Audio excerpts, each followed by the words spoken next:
Seperti halnya cuaca yang tak menentu, hasil pertanian pun mengalami perubahan harga secara cepat.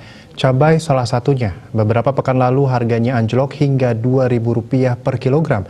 Namun kini perubahan drastis terjadi, harga cabai di Bangli sangat pedas hingga menembus Rp43.000 per kilogram. Sebentar panas, sebentar hujan angin.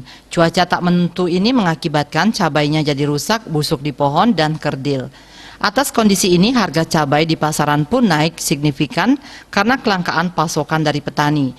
Sebelumnya harganya berkisar Rp33.000 per kilogram, namun belakangan ini naik tajam menjadi Rp40.000, bahkan hingga Rp43.000 per kilogram. Meski harga cabai naik di pasaran, namun petani tidak serta-merta mendapatkan untung besar. Tanaman cabai tidak akan berproduksi dengan bagus.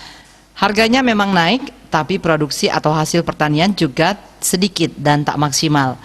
Hal yang sama juga diungkapkan Agung Eka, salah seorang pedagang di Pasar Kidul Bangli. Diperkirakan kenaikan harga cabai akan terus terjadi karena produksi petani jeblok. Stok di pasaran memang sangat terbatas karena kemungkinan banyak petani yang alami gagal panen. Sementara itu, Kepala Dinas Pertanian, Ketahanan Pangan, dan Perikanan Bangli, Iwayan Sarme, saat dikonfirmasi mengatakan ketersediaan cabai di lapangan sangat menipis, tentunya akan mempengaruhi harga. Menurutnya, saat musim penghujan seperti sekarang ini, tanaman cabai sangat rentan dengan serangan penyakit. Antarini, Denpos melaporkan.